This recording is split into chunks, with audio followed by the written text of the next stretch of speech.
I think so. Well, certainly, hopefully, we'll get more out of me this week than we would have last week because I was doing an interview for my podcast and I have no idea what questions I was asking. Bless Sharon for putting up with me, which we'll talk about in the main show. But I didn't think that COVID coming again would take me so rough, but it sort of did. Well, here's the good news: is that you actually have a podcast episode to listen to that you can be surprised by. That's true. I never thought. It's. I was meant to. I was going to make it go live on this Monday, but because I was then feeling it's when I had COVID this time. So this is my third time of having COVID. Nowhere near as bad as the last two times. So that's a positive. But it still sort of knocked me out. And so I was like, I need to make sure. Normally, when I edit my podcast, I know what I've said through them, and I know what's been said, so I know how much editing that needs to be done. I sort of take notes as we go. If there's little clips or little edits I need to make on the way through, I roughly know what I'm doing, and editing it can be quite a quick thing now, especially with the time I've got. Whereas with this, I was like, I need to listen to it from start to because nope, not really much. And I remember when I was doing the interview, sort of going, I know I've got a question to ask here, and I couldn't formulate it in my head. It was really weird. So, but I think it's still a good one, but it's just taking me longer to produce. It'll go live this Monday instead. But what a bizarre, because I could tell I was better sort of, because I did work more of the week than I would have done when I've had it previously, but I was sort of working in the mornings and the afternoons was just like recovery and stuff like that. But you had different issues. You had different that draws on your time. So for me, it was we always set these dates tentative now. Like we led up to we're leading up to HFES this year, and we're giving ourselves some lead time to do some behind the scenes stuff for prep work. For me, last week also coincided with my son's birthday, and so it was as a parent, you do a lot for your children. And that week was a lot. That's all I'll say. And I was fairly fatigued. I gotta say, really quick, I got a new watch, and it's very distracting. I'm getting all the notifications that we're live now, and I haven't quite figured out how to like turn off the vibration for things. Like I just got this an hour and a half ago, and after all the setup and stuff, like it's paired to my old phone. I got a new phone that I need to pair it to, and all that stuff. It's still getting all the notifications from the old phone, and now I'm getting all the like, hey, you're live, and it's really distracting because I thankfully turned off the sound, but it's all the vibration across all the platforms. If everybody now messages you on your social media and chucks loads of messages in Discord, that means your arm's going to fall off. Probably. I feel like that's a social experiment that we need to try. All right. Well, I am taking this out and putting it on the charger for now, and spoil sport. Do not need that kind of negativity in my life.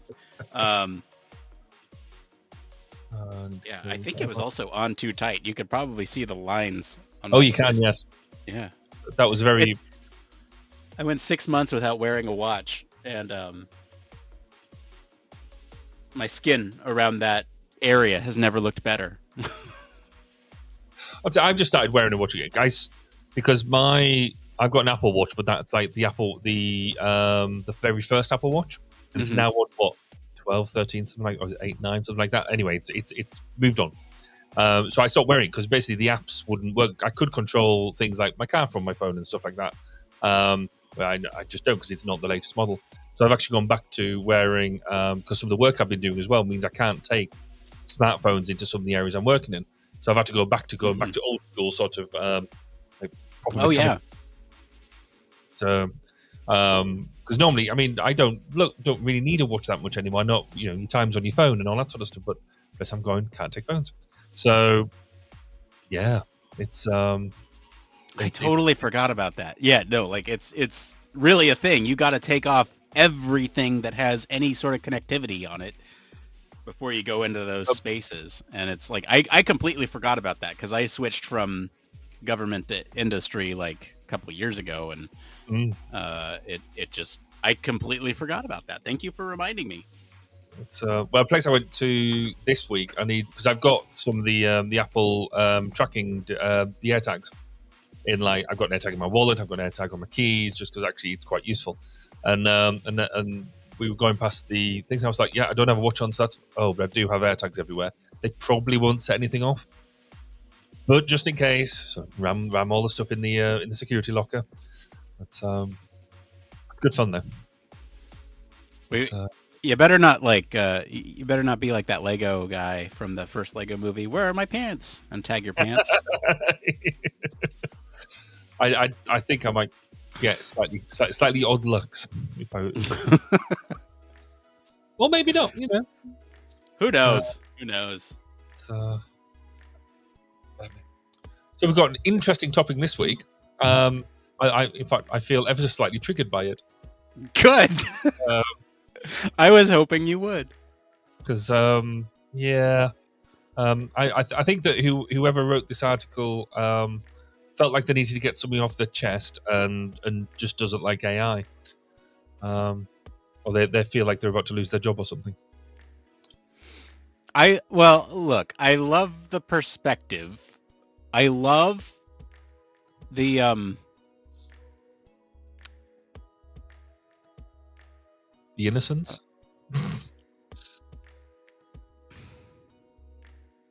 I think we're aligned with how we feel about this. Let me say this. I appreciate the perspective, and I appreciate the need to have this discussion. I'll leave it there.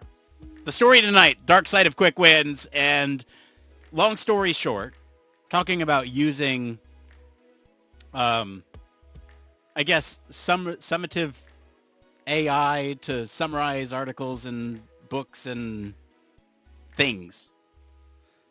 Well, should we use it or should we not? Right? That's kind of the premise. Let's be even tighter than that. Basically, the author doesn't want you to use ChatGPT for doing any UX work. Yeah, that's what it boils down to. So, Anyway, but I just wish I had clearly all the time that the author's got to go and do all this extensive and around the world reading, because I don't. But maybe that's just my own personal failing. I appreciate the perspective. I like the naivety. No, I think it's an absolutely valid perspective. It is. They're just wrong, but it's a valid perspective. So, I haven't looked at. Are we doing the new approach to? Yes, we are, aren't we? What's that? Rather than the 8 game rooms. Right. Yeah, we're doing the debate again. Debate tonight. Embracing modern technology for information absorption versus traditional in-depth reading practices. Again, these are very polarized perspectives, but obviously, they need to be. In fact, I've put in the notes. I've put for the clearly Barry. Clearly Barry. However, I'm quite tempted to maybe try and do the other one to see if I can bring that one. Argue. Okay. But, okay. Whatever you want to do, whatever we can. This is part of the fun of this format is that we can wait on it. We can choose in the show. Oh, that's and have true. Zero prep. Ooh. We could It'd probably be better if we had some time to think about it, but I'm okay. I could like that. Right.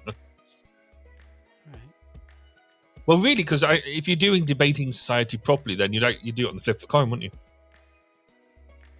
Yeah, we could flip a coin and do it that way. That'd be interesting. Which one would you prefer? I am the host, so I'll take whichever one you don't want. That's called ducking the question. That is. If I had to... You do. So... Okay, if I had to, I would pick the first one because I think we're obviously aligned with that perspective. Right. I'm going to take the second one then because Okay. I want a bit of a laugh. You want to laugh, you want a challenge, you got it. Yeah.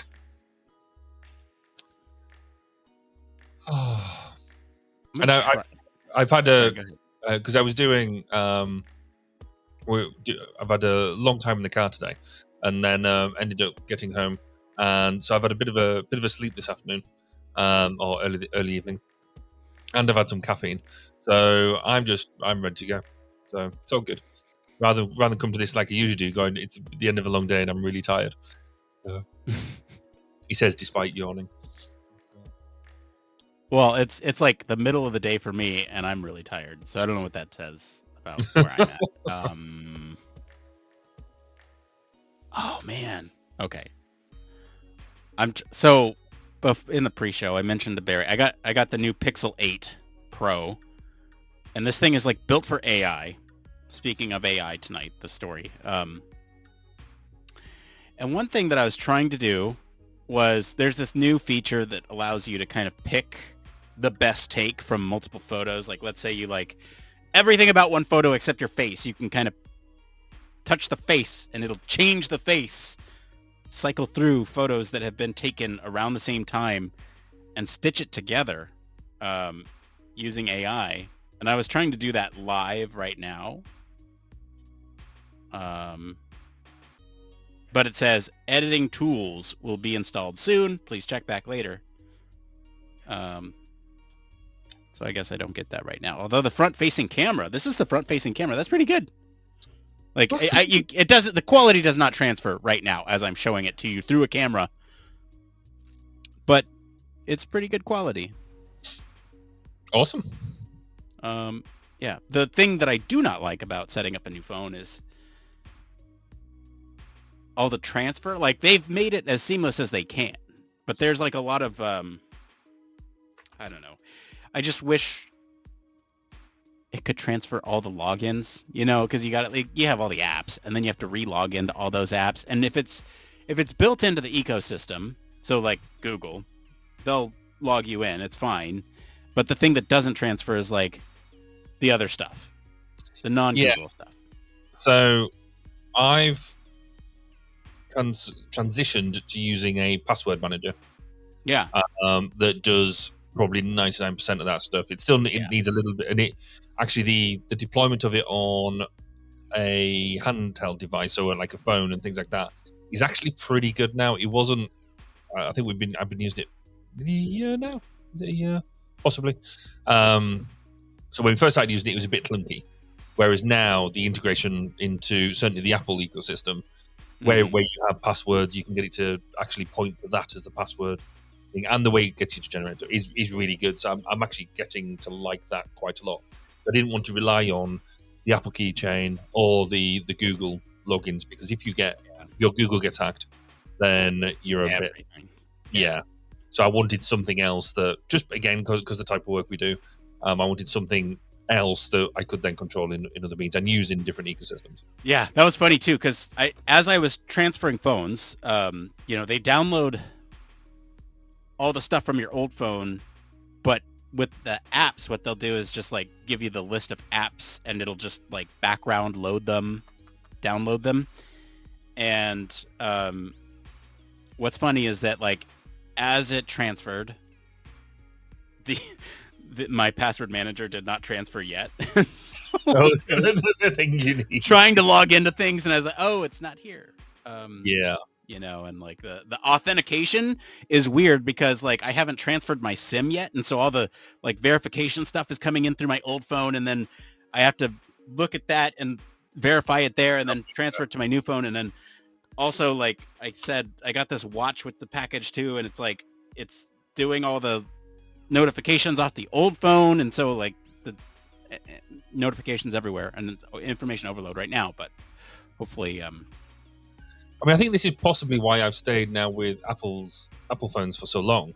It's because actually, when you get a new one, the transfer process now is so easy. You just tell it Yeah. you've got a new phone, and either just hold them together or just tell it to back up, to update from a backup or whatever. And actually, it's pretty seamless. Does it keep all your like third party stuff logged in too? Pretty much, yeah. As soon as you go straight into it, it was all working. Did it? Is that right? Did it do it? I'm 70% sure that it was all pretty much there and running when I needed it.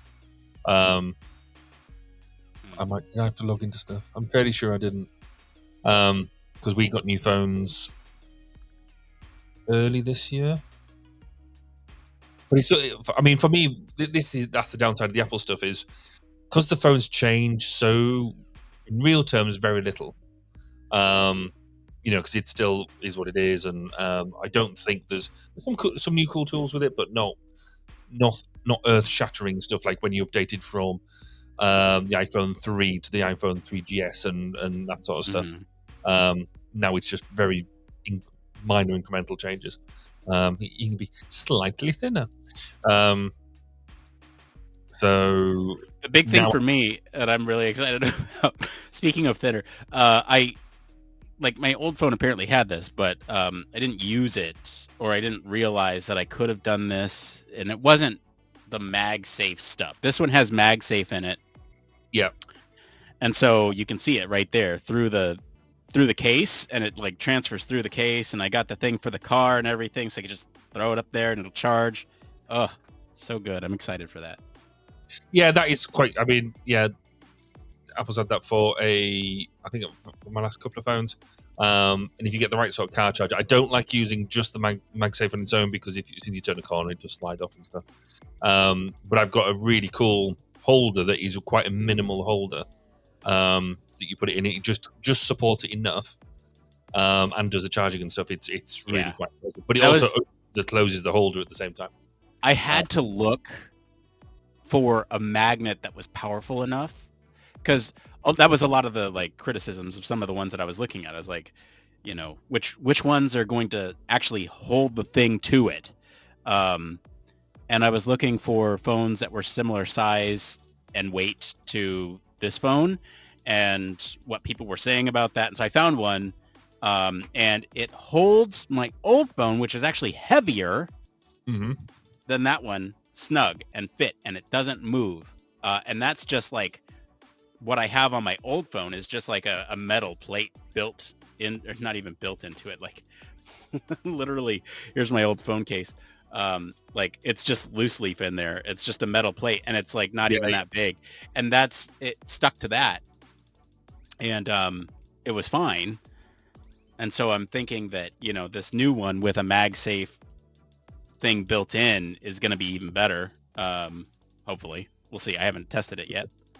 But what you need is a car that just has a really big screen in the middle that takes from the CarPlay. I find that much easier, because then you've got a really big thing to play with. As I found out today, again, which is good. Because I was driving my car up to the top of Wales today, and then all the way back. So basically 4 hours each way. And I got in Wales, the charging infrastructure isn't that brilliant. Certainly if you go up through the middle of Wales, if you're in South Wales or you're in sort of North Wales, there's clusters of stuff there. But if you drive from south to north, it's quite difficult. So I was driving north, and there is one McDonald's place that has decent chargers, fast chargers, and I was like, I aim for there, get there, have maybe 20 minutes, half an hour stop whilst I charge and recharge myself with like burgers and pop sodas. And got there today, and the whole thing was closed because they were doing a refurb. And I'm like, but where do I go now? Talk about range anxiety. I mean, I had loads of range to do that bit of the trip, but I would need another short charge to go back to get all the way there and all the way back. And I was like, well, where do I go? And thankfully, the same company had installed a charger about another 3 miles up the road. So actually really quite close, and that worked really well. So it forced me to find a new bit of infrastructure, which I was very pleased with. and had nice coffee as well. Yeah. So, because it was next to a coffee shop, not because the charger had its own inbuilt coffee station. That would be genius, but it didn't have it. So, yeah, I'm excited to see where all that green tech goes in the next couple years. It'll be fun to watch. I think it will be. I think here in the UK, we've just made a massive mistake not massive, but a big mistake. In that we'd set a cut-off time for buying new cars by petrol and diesel cars by 2030, and it's a bit of an arbitrary date in some ways, but it at least had focused everybody to it's not just we should come up with new solutions, we need to come up with new solutions, we need to get infrastructure, we need to get this, that, and the other. And so our wonderful thinking national government has decided that last week that that could be a bit difficult if we have an election next year, because we're going to have an election next year. So we'll push that date back to 2035. So that gives you an extra 5 years of being able to buy a petrol or diesel new car. But just the message it's sent through like the car markets and through the infrastructure markets has just been abysmal. So, not that I like to get political about it, but hopefully that means we'll get rid of this government soon and actually get a decent one. I was about to ask, how do you feel about the election? I'm quite excited yet quite nervous about it. I think so. We've just finished conference season, and really the stark difference in the two main parties' conferences. So historically, I used to love to go to the Labour Party conference for the past 10 years. So, and I quite enjoy it. You know, there's various different bits you go to, etc., etc. The last couple I went to, which was when our previous leader was in charge, they were quite dire. They were hard work. The business wasn't interested. The conference halls itself were comparatively empty. And now it seems like that's all flipped, that people who went to the Conservative Party conference were saying the same thing. The business leaders were not there. The whole thing felt a bit down and deflated, and like there was, it's a party that's running out of steam. Whereas the Party Labour one, which I didn't go to this year, was full of optimism and lots of people and bustling and stuff like that. So if that could be a crude measure to what's to come, then that should be quite good. However, we've got a bit of a potential, if we don't start giving people more policies, more stuff to vote for, the moment all people will be doing is voting against the current government, not voting for what they want. So we need to give people something that they want to vote for, not just something to vote against. If that makes sense. So, which I think it's still, the election hasn't been called yet, so I think it's still perfectly valid to be in this position. But the closer we get to say, because we don't, the current government could go out as far as January 2025, I think it is. But we don't necessarily want them to go out that far. You could, there was talk about maybe a flash election in late November, early December this year. I can't see why that would happen, but it's an interesting rumor going around at the moment. But the big money is on, say, around May of next year or October next year. So yeah, I mean, as an American, it's so foreign to me that elections are not like regularly scheduled. Yeah. It's just so foreign. So all of our local elections are on a fixed cycle, and you know when they're coming. So for regional government and local government, you know when that's happening. But yeah, for national, we did have from 2010 to 2017, I think it was, we had the Fixed Term Parliament Act, which meant exactly that we knew when it was going to be. But that has now been, that could have been got over by a simple vote, and it did. Hence why we had elections in 2017 and 2019. And now I think it's been done away with. because we need that idea that you can call an election when you want or need to. Is quite a powerful thing, and it keeps people on the toes, I think. So Yeah, I mean, it's interesting because who calls?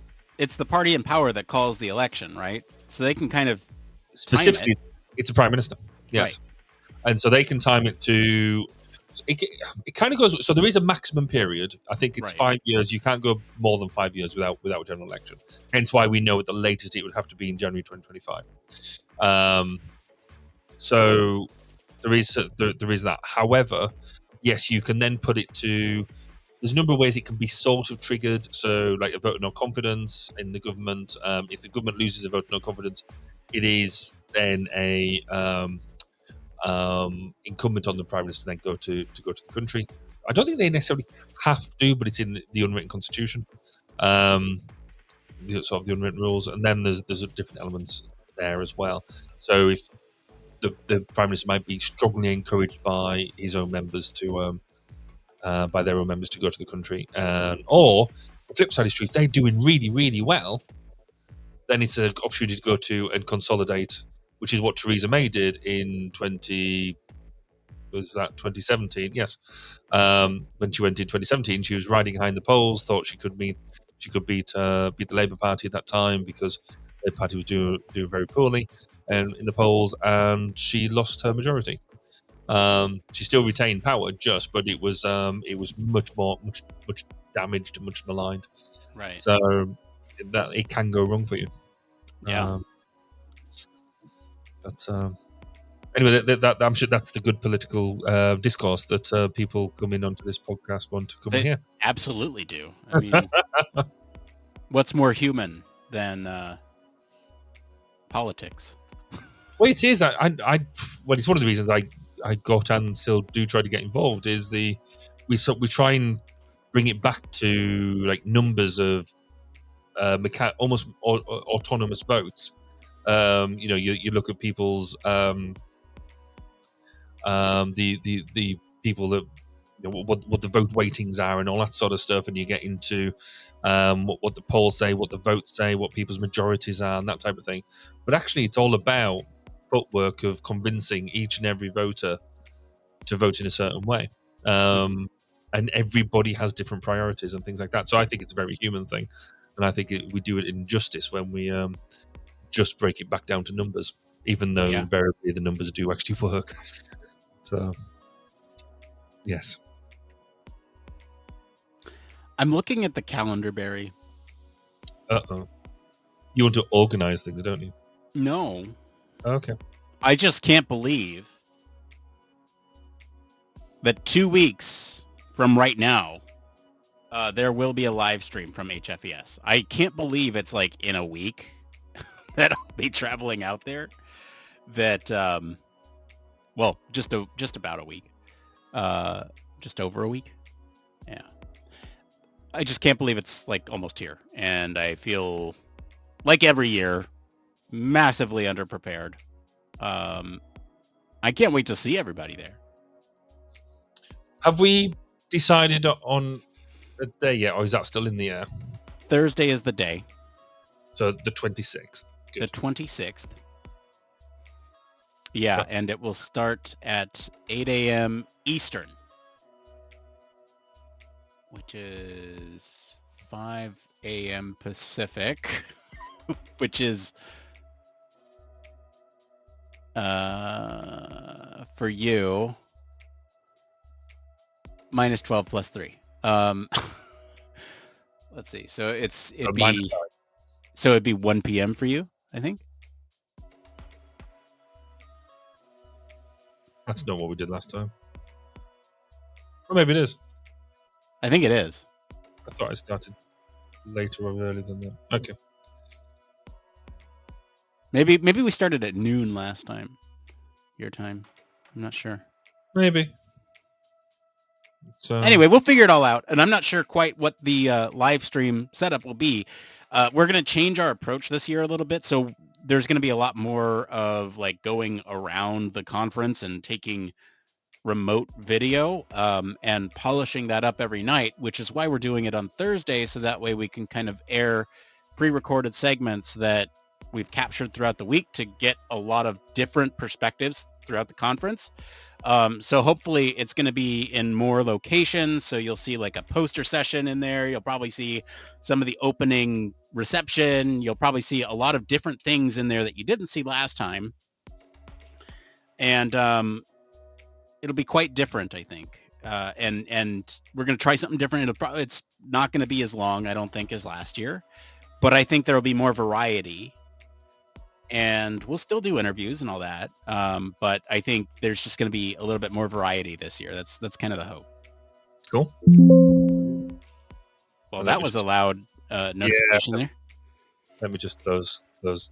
I might start trying to be a bit professional about this. Okay, yeah. Well, because we're going to go live here in just a second. Well, I mean, we're already live. Hi, everybody. But we're going to start the show here in just a second. So I'm going to hit that all live.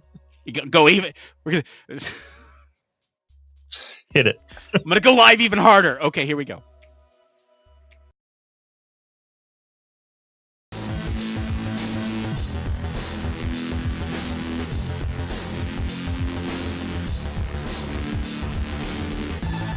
Welcome to Human Factors Cast, your weekly podcast for human factors, psychology, and design.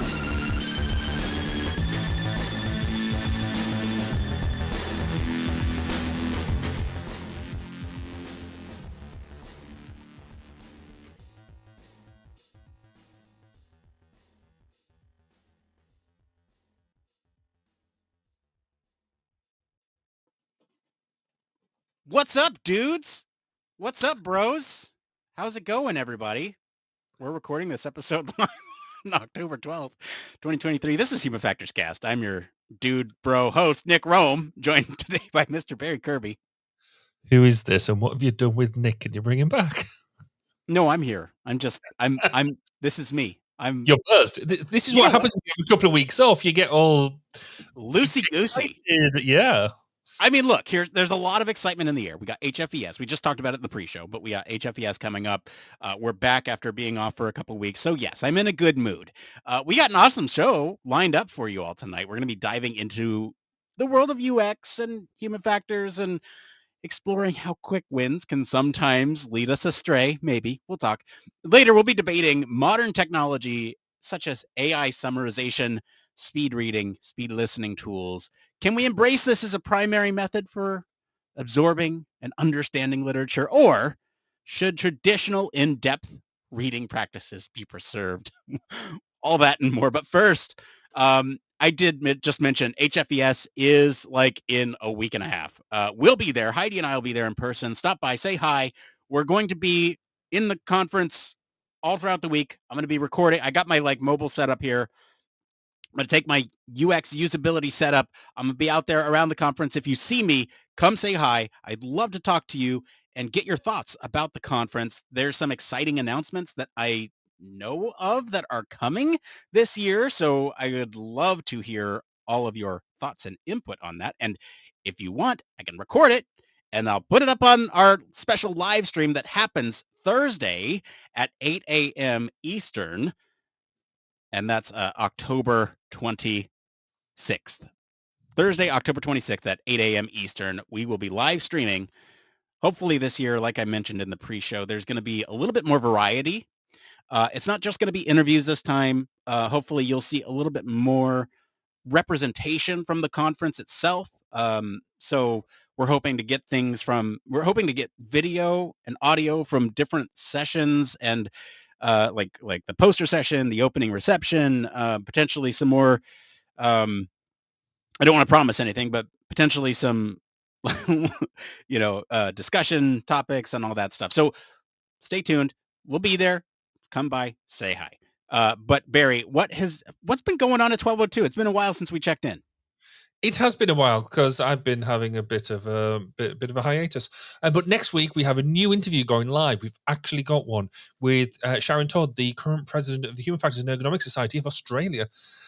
She gives us insights into her career, including being an expert witness, which is absolutely fascinating, as well as an overview of HFESA and kind of what it's about, what it's up to, what its main drivers are, and what the main domains they get involved in. They've got their annual conference coming up in November, which includes a whole bunch of really interesting people. But amongst many others, there is our friend of the podcast, Chris Reed. He's one of the keynote speakers. So that will be, I think, a really cool conference to listen to, and is available remotely as well.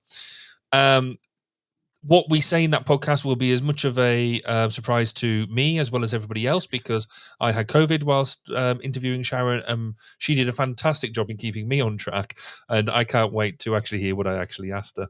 So that will go live on Monday, and it'll be much enjoyed by us all.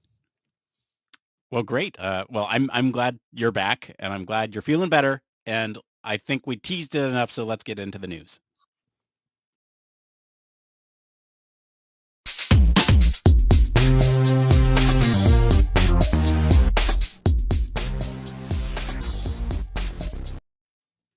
Yeah, that's it. This is the part of the show all about human factors news. Barry, what is our story tonight? So tonight's story is about how quick wins can betray you, or better titled as 6 essential and fundamental skills in UX research that you shouldn't overlook, or in brackets, delegate to ChatGPT. So today's article discusses the importance of fundamental skills in the field of UX research. The author argues that relying too heavily on AI tools such as ChatGPT can undermine the quality and depth of research outcomes. The author identifies 6 essential skills that UX researchers should prioritize, and these are learning, listening, writing, creating summaries, analyzing, and problem solving. They emphasize the value of taking the time to learn and develop expertise rather than seeking efficiency through shortcuts. The author also highlights the significance of active listening during interviews, as well as the importance of honing writing skills to establish a unique perspective. They caution against delegating crucial tasks to AI, as AI lacks the ability to provide genuine insights, they claim. Instead, they advocate for researchers to take charge of the analysis process and strive for a thorough understanding of the data. Finally, the author stresses that the attitude is key to competitiveness, encouraging readers to approach their work with sincerity and overall long-term vision. Overall, the article underscores the need for researchers to invest time and effort into developing their skills and not solely rely on AI tools for quick results. So, Nick, you didn't use any AI at all to get us to where we are tonight. You did it all from scratch. You've got a thorough understanding of the topic we're going to discuss tonight. What are your thoughts on the article? Hilarious. Thank you. Yes, no, we heavily use AI in all of our production. So here we go. No, I think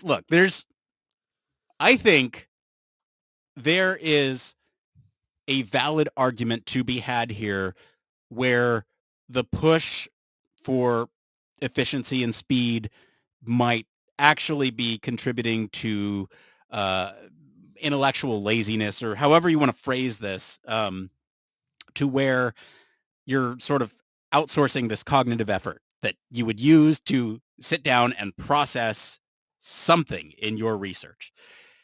The article sure is an article, and I feel that you and I are going to be aligned on this approach, that it's not necessarily that old school methods of learning, like reading or research, those are not outdated. Those are still to be done. It's just that these modern trends towards speed and convenience can actually help us out in a lot of ways to speed up the effort. And the article calls these things quick wins, and how some of these things can be drawbacks. And I see where these ChatGPT delegations might come in and be less than ideal. But let's talk about it. I'm curious on your perspective here, Barry. What do you think? I can see where the article's coming from in terms of, the idea that there is people out there, and we have seen examples of people just chucking, it comes through my Facebook feed, my LinkedIn feed all the time. People using like, here's the cheat sheet for ChatGPT, and if you haven't got this cheat sheet, then this is how to structure queries and to get all your results. And I get that. I think that from that fear perspective of people just using ChatGPT without any thought or consequence, that's valid. However, this article feels to me to be a bit of a cry for help in many ways. Again, this fear that AI is going to take away the UX job, or maybe even broader. I think it doesn't just talk about UX. I think you could put that against research in general. But it does feel, the way it's written, if I could be so bold as being quite patronizing, pretentious, elitist. This idea that you have all the time in the world to be able to thoroughly research a particular topic, particularly if you're doing UX role or an applied research role, that you've got all the time to do all that sort of stuff. Just not that's not my understanding of the world as it is today. We are having to do more and more with less and less, and so we don't have the time to do necessarily all the way it used to be done. But AI is a tool, and the real skill, it's like any other tool, any other method that we use. There is places where it can be really, really good and really useful, and we use it, but also where it shouldn't. There's certain things that it's not good at, and part of the skill is knowing where to apply the tool and where not, and understanding even where you do apply it, what the limitations are. We've joked about it about the podcast, but I use AI in some of my workflows. But then equally, there's more time where it takes more time to use AI, evaluate what you've had, and rewrite it and do all that sort of stuff, that you might as well have just done it yourself in the first place. And that comes with experience of using it. This article does highlight, our world is fast moving. There are new theories, new ideas, new case studies coming out all the time.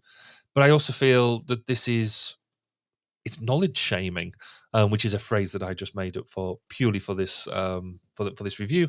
That it's the idea that how people pick up their knowledge and use it. So people who do read summaries rather than read whole books. If you don't have time to read whole books, I don't have that time anymore that I used to. I love reading, but I don't have time to sit down and go through all that sort of stuff. So I will probably more skim read and then dive into deeper stuff, or read summaries and then use that as a pointer. We've talked about this before on other episodes about listening to audiobooks or podcasts at 1/2 speed or double speed whilst you're doing other things. It's not because you really want to do that. It's because that's how you're making the best use of your time. And they're equating that with putting minimal effort, whereas I think that's actually managing the best use of the time and resources that you've got available. So, yeah, that was kind of a bit of a long rant in of itself. I think it's worth us going through the different areas, because they do highlight these 6 different areas.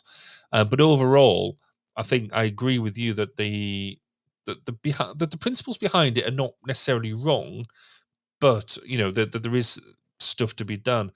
But this idea that that it's all to be blamed on AI and AI is completely invaluable, completely useless. Sorry, is going a bit far. Yeah, I mean, we've talked about this before on the show too, where it's like, compare AI to other technology that's come before, like a calculator, right? We're just going to need to learn how to use. You wouldn't not use a calculator in mathematical analyses or whatever, just because it's a new tool and you fear that it might get something wrong. I mean, I get that if it was a new thing and people were unsure about how it worked, but like, AI, we've talked about this, is at the worst place it's going to be right now. It'll only get better over time. And it's like, you're right. We have sort of this time efficiency trade-off where we need to get deep enough to understand some things, like make it a literary smoothie, easy to consume, no chewing, right? But if you think about some of these deep analyses, I still think there's a place for that in like meta analysis. But yeah, you're right. Let's go into the 6 points. that they bring up here in the article, and I'm just getting this up on my end. But basically, they have 6 points that they make about the different skills that you should have. The first one being learning. I'm going to go through the list, and then we'll talk about each one of individually. Learning is the first one. Listening is the second one. Writing is the third one. Creating a summary, analyzing, solving problems. Those are the 6. And it's interesting, isn't it? I mean, when you look at learning, it's for a example, list. one of the quotes in there that I find really interesting: when it comes to learning, don't pursue cost effectiveness. Well, I'm sorry, but absolutely pursue cost effectiveness, because it's not just cost, but it's time cost effectiveness as well. Is if you've got a significant amount of time and you want to. So we're doing a project at the moment where we need to get really down deep and dirty with what is a fairly new area of research. And so we've budgeted in time to do significant amount of reading because it's new, and we need to read around the subject. Get that. But there's times when you need to be able to just pick something and maybe spend, I don't know, maybe you might have got an hour, or you might have got a couple of hours, or half a day, and you need to be able to get the most information in that period of time. So you've got to be able to focus and allow yourself to be as effective as you can in the time you've got available. And if AI's got a role to play in that, absolutely use it. I don't know. Am I just being a bit naive here, Nick, or have you got a different view? Like, I know, I don't think you're being naive. I want to bring up another quote here that they say, can a baseball player expect good results by having a machine replace their catching practice? I think what they're trying to say there is if they had a machine catch for them, but if they had a machine pitch to them to catch, I think they could absolutely have good results. Well, right? So I'm flipping that analogy, right? So you if you replace the human with the machine, yeah, they're not going to improve. But if you use a machine to augment the human's capabilities, you're absolutely going to be better at it. Would a basketball player solely automate their dribbling practice and focus only on slam dunks because it looks cool? No, but they might have, I don't know, an AI opponent that might act in predictable or unpredictable ways that emulate a human that they could then practice against. I think these points are not good points. I think that there's sort of the argument that they're trying to make is not a great one. And I don't want to like sit here and just rip on this article. It's just that you and I agree here that I think should be used. there's a deeper argument here, I think, which is probably worth drawing out, that fundamentally AI cannot teach you, cannot just embed knowledge in your head. We have to go through a process of learning, and it doesn't just happen by simplicity. You can't you can't just inject it into your head. You have to be able to read it or watch it or whatever it is, understand what it's about, make that sit in your brain, and then be able to regurgitate and use that knowledge and information. AI has a role here in terms of being able to maybe identify salient points. It could even be in the way that it manages your time to help you understand how much time you've got to be able to dedicate to this, with some sort of scheduling and stuff like that. But what it can't do is fundamentally make you learn.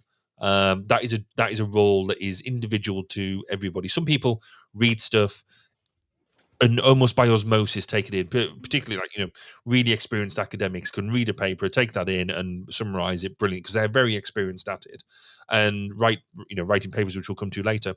That's great. Other people, myself included, if you're reading a paper, you might have to read it 2-3 times to really nail them salient points. And if it's a real one of these ones that blows your mind, the highlighter's got to come out and highlighting the salient points and drilling that sort of stuff down. So this is where I think, this article is right to a certain extent. You cannot replace the learning by AI, but AI can help you do it more efficiently and more effectively, and help you learn what you need to do in the time you've got available, I think. So that's not kicking the article as such. That's bringing out the salient point, which is perhaps a point that they should have made. Yeah, I think you're right. I just, to me, almost all these points can be picked apart, and I don't I know do. if I necessarily you want to. I don't know if I necessarily want to spend the whole time picking these apart. I feel like there's a lot a lot of material to do that with. But um I guess, like, for me, the more cognitively challenging thing would be to sort of stretch our brains and see, like, what are they saying here? I agree that using it as a shortcut should not replace learning. You should use it in conjunction with learning, or use it effectively for learning, but not necessarily as a replacement to learning the thing to begin with, right? Yeah. Why don't you go over the next point, since I kind of brought up the Well, first one there? listening is the next one, and what the author's suggesting here is that rather than using like auto transcription tools and things like that, that we should be listening and taking our own notes through particularly through UX interviews and things like that. And I think this goes down to personal style, because my own personal thing, whenever I do interviews where practicable, I always have two people in the interview with me. I will have myself, who is leading the interview, and I will have somebody else taking the notes, because I like to, when I'm doing my interviewing, I like to do active listening. So, but and really listening to what they're saying, not spending my time trying to scribble down what they're saying and hoping I get it all. But if I've got somebody else taking the notes, then I know I can be asking the questions, asking the follow up questions that I think are relevant at the time. And so now what I've done, and if I did this fairly recently, is if I was doing a Teams interview, I didn't have anybody else to hand, switched on the auto transcribing, or did the transcription afterwards, and that allowed me to basically do the interviews in the way that I like to do them, be able to do that sort of engagement and do the transcription at the end. It wasn't absolutely word perfect, but I would say it was 95 to 98% there. It meant that I could then go through it and make the couple of changes that need to be done, but I wasn't having to worry about writing everything down at the time, or potentially miswriting things down. And even in this case, I didn't even have to worry about whether my partner was writing everything down properly. So I think tools like auto transcription and things like that are really valuable to us now. That if you want the verbatim piece of the interview, that can happen in the background now. It's not a foreground task. You can now focus more on the listening part. So I think that enables us to do it. Exactly. Yeah. But they, in the article, they highlight that if you write your own notes, and there is certain people who doodle, I think, have this as well, is because I do this. If you're doodling whilst listening to what's going on, you've got more chance of remembering what's been said, because you basically align what's been said to what you're doing with your doodle, or with your writing your notes. So for some people, that ends up being a more makes the experience more fulfilling. So fundamentally, for me, whatever works for you, whatever works to help fit your style of interview, your way of working, I think go for it. I think both views are equally valid. Yeah, I think the thing for me with this point specifically, with listening, that is our job. Uh, and here's the part where it's interesting to me, is that when you just get a raw transcription, or even the raw input of somebody saying something, an AI may or may not, but is less likely to, introduce bias. Like, where we might be listening for something that we perceive to be true already, and just sort of validating that assumption, where an AI might actually come up with something completely different based on the full context of that conversation, without any prior knowledge, and it might actually provide you with a further insight. I also think that when you start to look at scalability, you can't listen to every single thing every single time. Like, even for me, when I go back and listen to interviews, I listen to them 2x. So I'm not getting like all the nuances of like the pauses, but then like, I don't know, I get that because I listen to podcasts and other media at 2x. And so it's natural in that sense. So I can kind of understand roughly where it's at. I think there's a lot to be said about listening as a skill for us. And I think that's absolutely valid. We should be listening. But I think when you introduce those scalability and reducing that bias, I think that there's a lot to be said about that. Um, and there's not, like I said, AI is at its worst right now. It'll only continue to be better over time.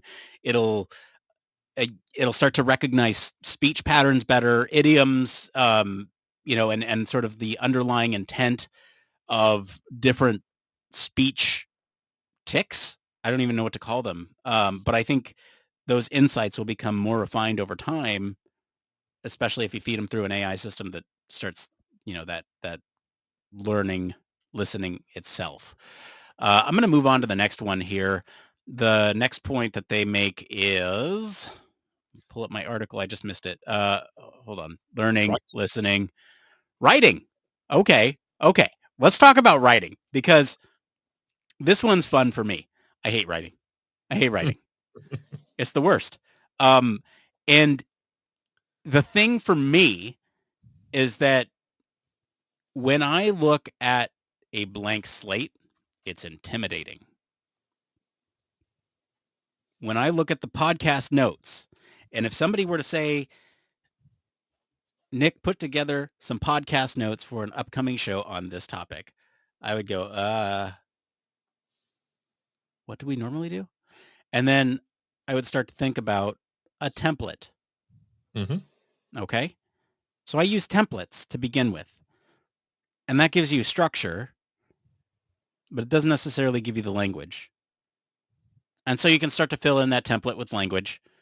But what AI can do is it can start to flow together thoughts and organize them in a cohesive way that actually tells a story and is effective for the right audience. And so I don't necessarily think this is a bad thing to use AI for writing.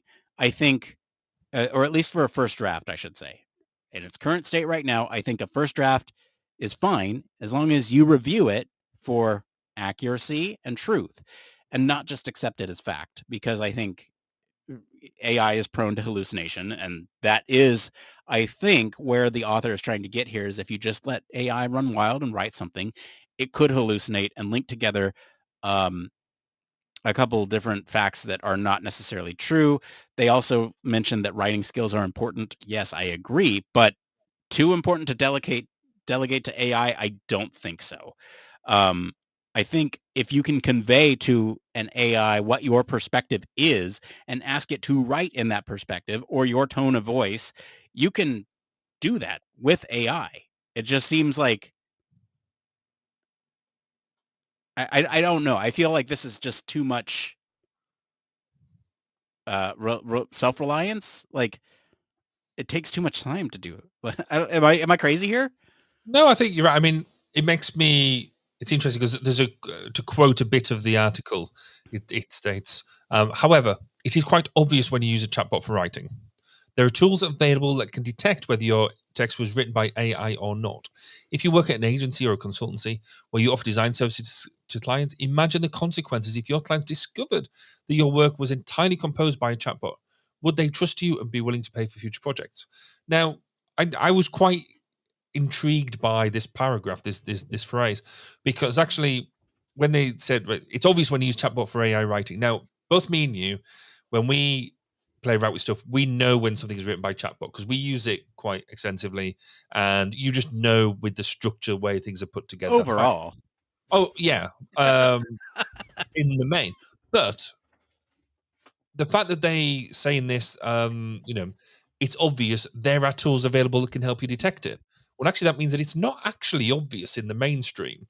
And some of the stuff I put out, so maybe some like marketing material and stuff like that, has had its initial source in AI. I mean, the way that you describe it is absolutely perfect. That being struck with that blank page. I could be struck with a blank page for like half a day of not knowing where to start, and you've got handrails that use structures, templates, and things like that.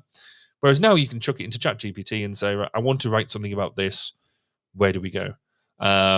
Slightly better prompts than that, but you know what I mean. It's you make that go, and it at least gives you something to start with to get the mind going, and things like that. And when I've written things like articles within the first person, so I write a few articles for a couple of magazines now, and maybe for like presentations and things, I normally probably never use much of the original material that ChatGPT gave me, but it's allowed me to kickstart my thinking process.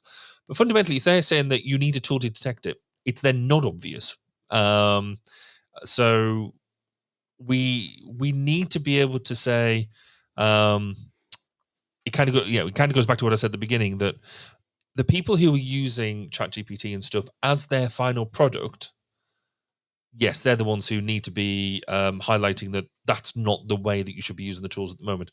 Maybe in the future we'll get there, and as you said, there's going to be an evolution. But right now, you know, you use it in a way that is a good starting point. You shouldn't use it in its raw format, but let's not take away from the value of what it can do, because it can write a downside better than I can,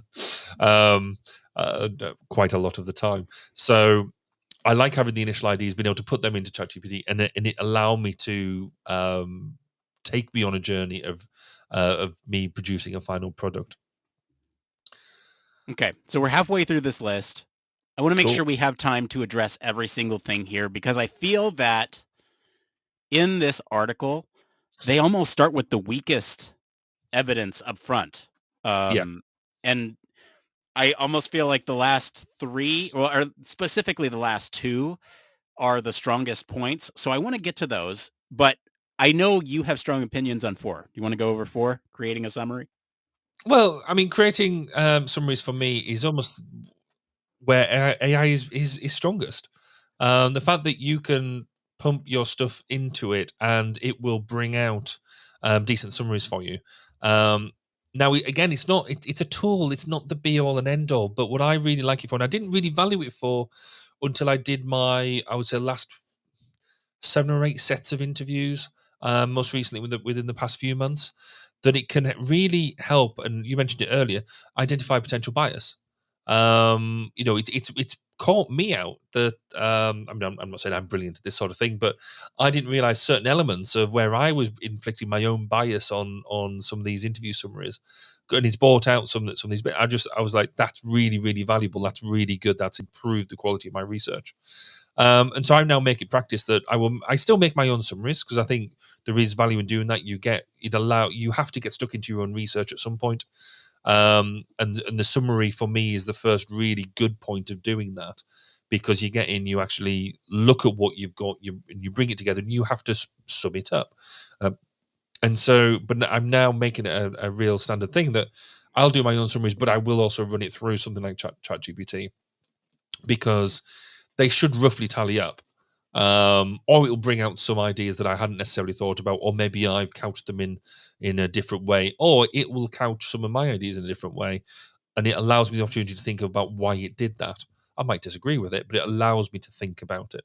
So that whole idea about I'm not saying it replaces what you do, because as the article says, it's where you put a lot of your own thought, your own influence into it. That is absolutely right. But AI does actually allow you to put some more rigor into your summarizing. I believe. Yeah, I think summary is a really weak point. I think it's probably the weakest point. I think it does a really good job of summarizing things that are there. And yes, you should be able to summarize something, I guess, by inherently understanding that thing. So I get that point. But if you have a lot of data and you're trying to summarize all that data, it's easier to do. Is it a quick win? Yes, absolutely. You're having something go through all that data very quickly and say, what is a theme from this? And I would I think there are correct ways to do something like that, where if you're going to do that analysis, or if you're going to run that prompt or whatever it is, have an idea in your head before you do that, so you're not biased in one way or the other. But it can either confirm or deny. Like you said with your initial summary, right? You run it through, and it might come up with something else, and that's additive. It's not the base. It's additive to what you've made. And I think that's the right approach here. I want to get into analyzing. And I think, like I said, the last two, analyzing and solving problems, are probably the strongest points this author has towards using AI as a quick win. I think analysis is a long way off right now. I think it can't necessarily understand or embody a specific role looking for specific things with all the nuance that there is. I agree with that.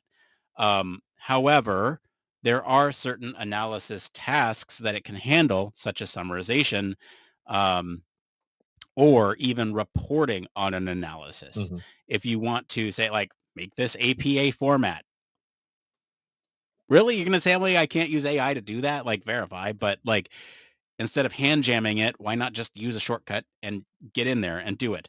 I think, yeah, I'm not going to go any further. What do you think on analysis? No, I agree. I'm kind of at my end here. Yeah, no. Again, it's always repetitive what we said. It's a tool, and if you're going to analysis, if you're going to analyze a whole set of data using SPSS or Excel or pick another tool, then you would use it because they're great statistical tools. They're great analyzing tools. Why wouldn't you use an AI tool that can do that level of analysis for you to help you get to an answer quickly? As long as you can, with SPSS, with Excel, whatever it is that you set up, you can trace back how you got to the result. As long as you know how you got there, awesome. And it will take you take the time, give you back the time to do more interesting things. I will bring up a quote here because I find it laughable. Take charge yourself. The process simply requires attentive listening, diligent note-taking, and a systematic approach to categorizing information and identifying patterns. Easy. What about the rest of it? Oh, is that all? Is that all the job is? Easy. Follow the step-by-step process and strive to gain a thorough understanding of how the analysis process works. Simply. What, just by categorizing? They haven't started the analysis process anyway. In the interests of time, the one I will go largely and say yes, I think they're right, is this whole problem solving piece. I think there is the human brain is brilliant at imaginative solutioneering, the problem solving in the wider sense, coming up with wacky ideas, coming out with things out of left field. But a lot of the really creative, a lot of the truly brilliant Imagineering solutions are based on experience, are based on things that you've seen before. That is the whole idea of innovation. Is that innovation isn't just coming up with brand new stuff. It's about taking stuff that you've seen in maybe a different field, a different environment, a different world, and bringing it into this new environment, this new area, and applying it. And so we don't tend to, that there is a what's that saying, that there's nothing new in the world.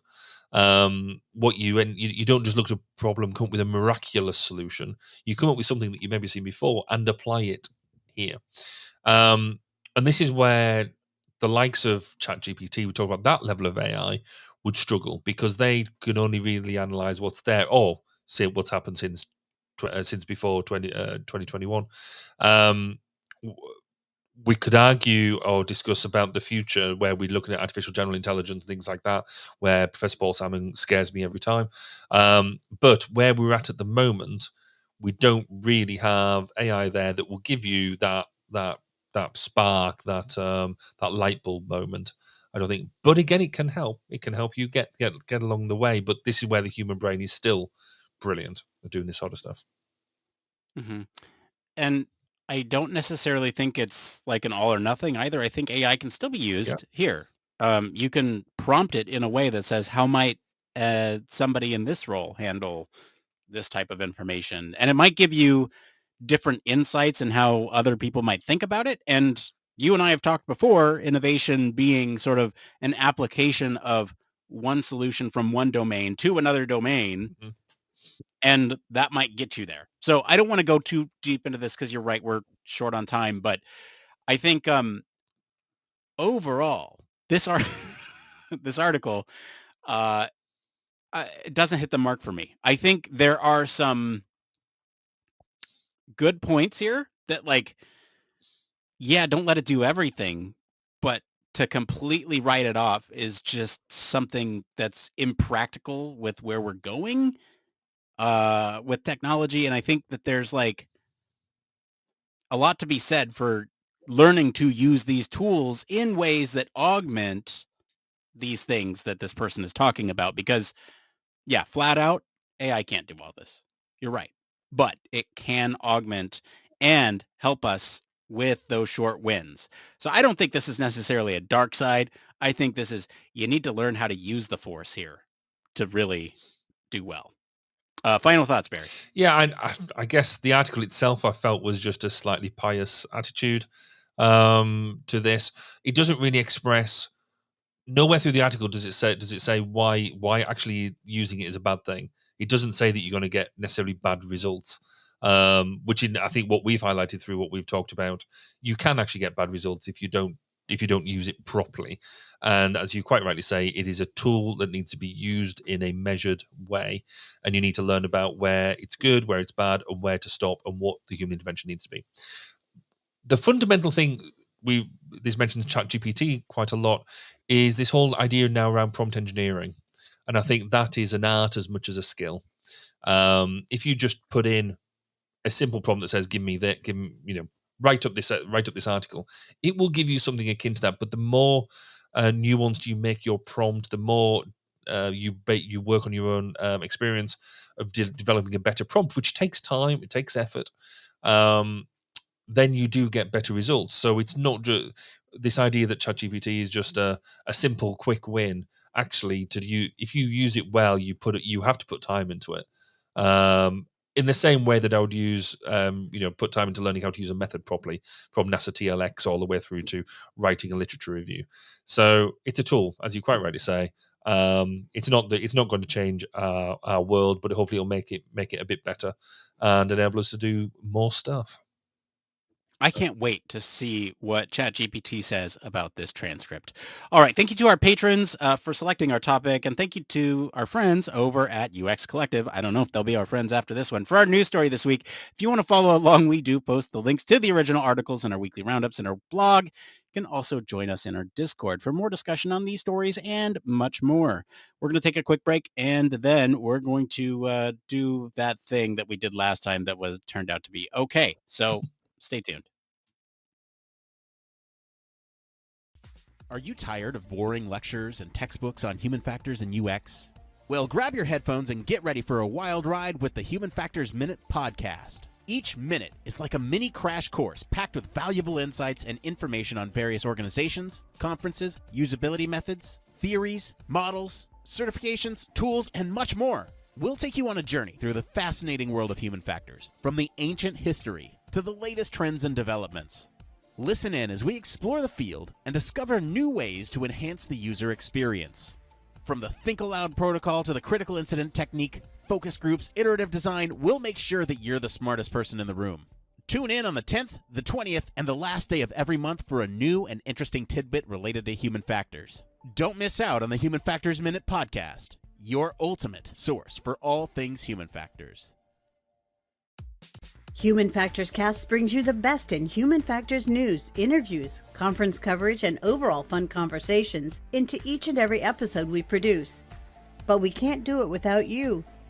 The Human Factors Cast network is 100% listener supported. All the funds that go into running the show come from our listeners. Our patrons are our priority, and we want to ensure we're giving back to you for supporting us.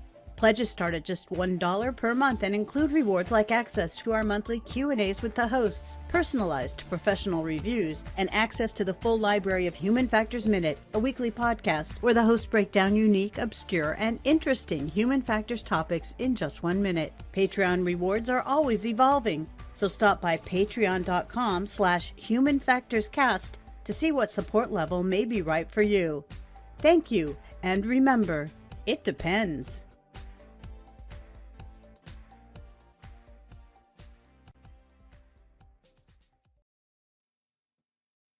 Oh, we love our patrons. We- Huge thank you as always. Always to all of our patrons, but we especially want to thank our Human Factors Cast All Access and VIP patrons, Michelle Tripp and Neil Gainey. Patrons like you truly keep the show running, even in the off weeks. It is truly something special to have all of you as supporters, and like I can't say how much it means to me.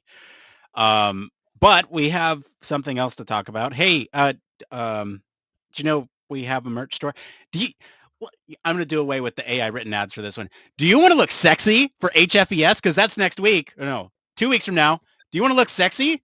I got the solution for you. Go to our merch store, and we got hoodies you can use to impress your colleagues. We got some sexy stickers that double as pasties. I don't know. We got a merch store if you want to support the show and look sexy at HFES in 2 weeks.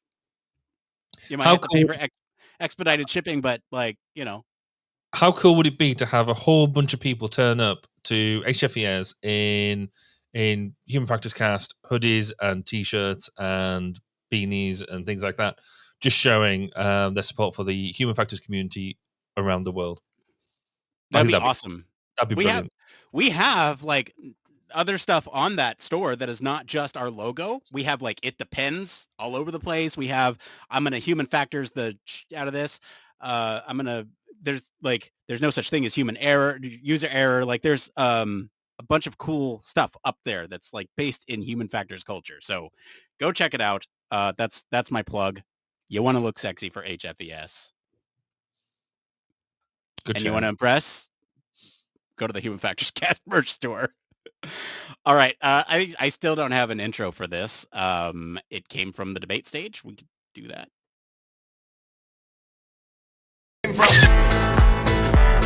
It came from...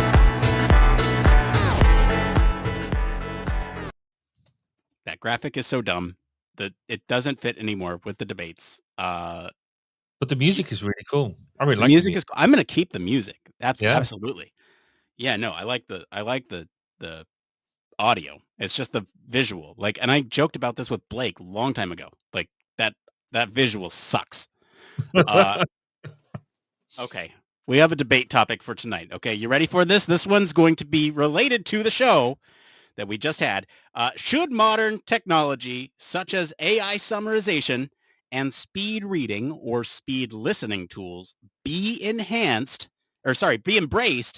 as primary methods for absorbing literature and information, or should traditional in-depth reading practices be preserved? Now, Barry, you've opted for the more difficult choice tonight, I feel. No, I've gone for the easy choice because I think we should be arguing for preserving traditional in-depth reading practices, because otherwise, what's the point? What is the point in us coming down doing stuff and learning things as a species? This is going to be the fundamental to our the survival in the future. If we don't have deep cognitive engagement with what we're doing, we don't have our critical thinking skills. We don't understand what it is that we're actually reading.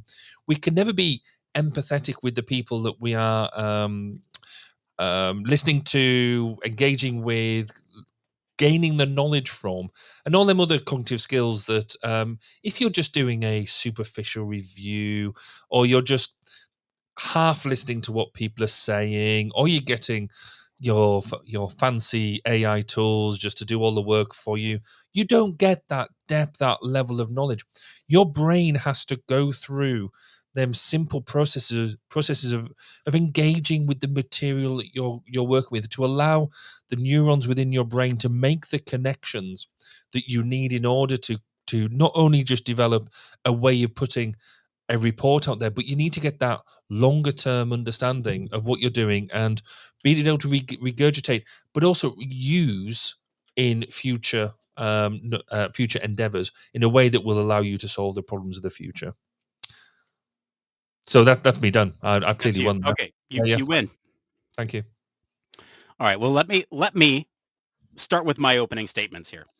In this era of relentless progress and change, the way we absorb information, hang on, let me scroll up, must evolve to match the rhythm of our fast-paced world. Efficiency is no longer a mere advantage. It is a necessity. With the dawn of innovative tools like speed reading applications, AI-driven summaries, and audiobooks, we are provided with the unparalleled opportunity to assimilate more information than ever before, and in record time. This isn't just about staying informed. It's about maintaining relevance in our respective fields without the often impractical commitment that traditional deep reading demands. Moreover, these advancements aren't just accelerating our learning, they're breaking down barriers for those hindered by learning disabilities, visual impairments, or other challenges. These tools aren't just convenient, they're transformative. They have the power to turn what was once daunting and inaccessible into something digestible, inviting a whole new demographic to the banquet of knowledge. But this isn't merely a matter of personal convenience or accessibility. It's about collective adaptability. As the gears of technology and society continue to learn and turn, we too must learn to adapt, adopting new efficiencies in every facet of our lives, including how we consume information. By embracing these technologies, we're not just learning faster, we're becoming more adaptable, ready to pivot with the world's ever-changing demands. It's important to recognize, though, that these methods don't replace the depth offered by traditional learning. No, no, no. Instead, they complement it. They provide us with a sneak peek into the range of topics, guiding us to those worth our full exploration and deep dive. This isn't an eradication of the old, but an enrichment of our learning experience. In our current reality, we're bombarded with unprecedented volume of information. Without these quick consumption tools, we're not just inefficient, we're potentially lost, unable to discern the signal from the noise. These tools are our compass, helping us navigate the vast ocean of information to find those islands of relevance that resonate with our journey. In conclusion, embracing these modern technologies of learning is not just about keeping pace with the world, it's about inclusivity, adaptability, enriched learning experiences, and steering our ships confidently and competently through the overwhelming waves of information that define our digital age. Well, that's fantastic in your ChatGPT written speech there. But does that not highlight the fact that we necessarily need to maybe think about quality over quantity? You've managed to give us a 2 to 3 minute speech there, which was eloquent. It was full of many points. It also had me falling asleep about halfway through because you could tell by the cadence and the rhythm that was something that was written outside of something that that we were trying to do. And so maybe there is what would happen if your that technology was suddenly taken away? How would we cope? How would we be able to do what we're doing now if we have so much heavy reliance on AI technologies in order to be able to do some of these things? How, if these tools, for whatever reason, be it through government mandate because of the fear of advancing technology, or through some sort of matrixy type intervention where we just don't have these technologies anymore, how would we as a species cope to going back to more traditional capabilities and routes if we don't regularly practice them and we just rely on technology? You could also argue that, again, that the amount of information you can get out of ChatGPT and other associated technologies means that we can put out social media, means we can put out lots of reports, means we can put out lots of textual based stuff for other technologies to then consume that that stuff and auto process it as well. And so we will end up in a state where technology is producing artifacts, producing data to go and publishing that data to be consumed by other technological instances, and therefore the human will be outside of that loop entirely. And that could be quite a scary place for us to be if we don't really think about where the human in the loop ends up, and we don't carefully curate that. And there's also the elements around, what does it mean to us as people? What does it mean to us as human beings to engage with this type of research, to engage, manipulate, utilize, struggle with, and conquer the data that we are engaging with as UX specialists? We need to be able to go through, we need to be able to see the patterns, create the linkages, come up with the solutions based on the struggle that it can be to be overwhelmed with a lot of data, but then pick and find your way through it. If we don't have, by doing this type of stuff, we get not only a level of stress relief engaging with some of that stuff, but actually we get the fulfillment, the enjoyment, the amazing climax of a design, of a development, of doing something ourselves rather than having just a machine pop that type of thing out for you. So I put it to you that yes, ChatGPT can save us a few minutes. It can develop some adenine thoughts. It can state the obvious for us in a way that we just don't have the time to do. But is it actually going to get us anything new? Is it going to bring anything new into what we do? Or is it going to take away that spark that is the human imagination, the human ability to come up with new solutions in new times and blow ourselves away with what the future can hold? No, it's not going to do that. The only way you're going to do that is by human ingenuity. Okay, but it might help with that by That's providing you options. Yeah, okay, so you just said that's true. Okay, all right. All right, who won that one? Let us know. It's time for one more thing. Barry, what's your one more thing this week? So I will go for I'm going to go for 3 because Wow. we've had a couple of weeks off. So today was really interesting. I took an entire day off to go and pick up a new boardroom table for our new offices, and we got one on eBay, and I had to go and pick it up. It was 4 hours drive there, 4 hours drive back. And what was amazing about that was, because you can't use like your phone when you're driving and all that sort of stuff, I had 4 hours there, 4 hours back of just chill, listening to audiobooks, listening to podcasts, and it was forced doing nothingness except the driving task. And I thoroughly enjoyed that. That was really, really good. I mentioned, I think in January, February this year, that we'd be getting plans for the house renovations and all that sort of things for our home. Well, all them plans got canned because everything got really expensive. But I can finally say that new plans and our house renovation has finally started. We had the builder around the other day, and he started knocking doors out and started bricking up holes in walls and stuff like that. So that's actually exciting to see something that's taken 6 years for us to get here. Things are actually happening. And the final thing is, as I mentioned at the beginning, not only have we got HFES coming up, but in November HFESA is coming up as well.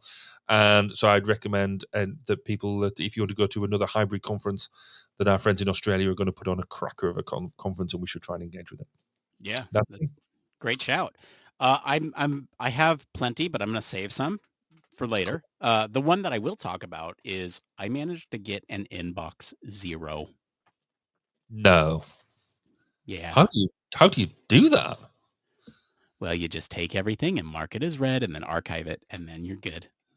But no, seriously, like it was an exercise. It was an exercise, and I took hours to do it. I sat at my desk for hours and said, okay, which things do I really need to respond to?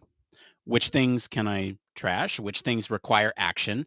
And the way in which you do it is fascinating too. Like I looked up some videos and tutorials on how to get inbox 0 if you've just like let your inbox get overblown. And there's some really good resources out there. Like I think it was probably like 6 months where I just let my inbox just blow up and I just didn't respond to anything, and it was bad. But what I did was I kind of went through all of them, and there's a couple shortcuts depending on what service you're using. But there's some really cool tricks where, like, if it requires action, you snooze it till later. You've dealt with it for now, and it's not in there anymore, but it'll come back later. And then if you have dealt with it, then you archive it and it's not in your inbox. You don't have to worry about it until somebody responds to it, and then it'll come back in. And so I've managed to get an inbox zero on both my personal email and my work email, not the podcast email yet, but I'm working on it, or I plan to work on it. But it's fantastic because then it's there. And if I need to search anything, everything's still there. It's like, it kind of solved this hoarding problem with emails that I had that I didn't know I had. Anyway, I highly recommend going for inbox zero if you haven't. And if you don't know what I'm talking about, that just means I have nothing in my inbox except the action items that I need to take care of. Yeah. I've just looked at my inbox, and I've definitely got inbox zero. Unfortunately, I've got a number of zeros and some numbers before the zeros. So, yeah, I've got somewhere to go. Inbox 10,000. Anyway, that's it for today, everyone. If you like this episode and enjoy some of the discussion about AI, whatnot, or even UX-y stuff, I'll encourage you to go listen to episode 277, where we ask what the point of user stories is. Maybe we use AI in them. Maybe we don't. Comment wherever you're listening with what you think of the story this week. For more in-depth discussion, you can always join us on our Discord community, visit our official website, sign up for our newsletter, stay up to date with all the latest Human Factors news, and stop by our booth at HFES in 2-ish weeks. We'll be there in 2-ish weeks, 1.5 weeks. Stop by. We'll be there. If you like what you hear, you want to support the show, show up to HFES. Stop by the booth. I love talking with all of you as you come by that booth and let me know that you actually listen to us in your ear holes. That's amazing. Leave us a 5-star review wherever you're at. I mean, that really helps the show. You can do that for free. Tell your friends about us, especially at HFES. Let them know that this amazing podcast exists and sometimes records regularly. Consider supporting us on Patreon. If you like what you do, you want to see more of it. That is not free for you to do, but it does really help the show out. As always, any of our links to all our socials, our website, and in the description of this episode. Barry, thank you for being on the show and surviving COVID so that I have somebody to talk to. Where can our listeners go and talk to you if they want to, tell you how poorly you misrepresented the story? Well, that's just same old, same old. If you want to come chat with me, then you can come and X with me. Baz_K, that's Twitter for all you cool dudes. If you want to listen to some podcast interviews with some interesting people in and around the world of human factors, then find me at 1202 the Human Factors Podcast at 1202podcast.com. Thanks, dudes. As for me, I've been your host, Nick Roome. You can bro out with me on Discord and across social media at Nick_Roome. Thanks again for tuning into Human Factors Cast. Until next time, it depends.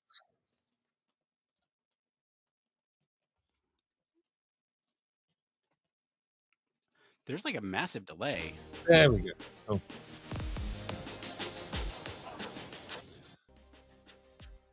There's all the massive delays on all the plays tonight. Yeah, and when I was doing my interview the other day, I realized that the way the rejigged restream as well from the controller perspective is slightly annoying. A little bit.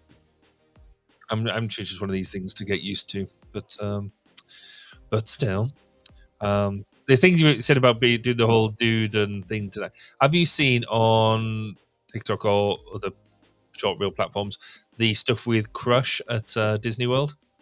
So they've basically got a large, what seems to be, people go into a theater and the screen is Crush from Finding Nemo, the turtle, and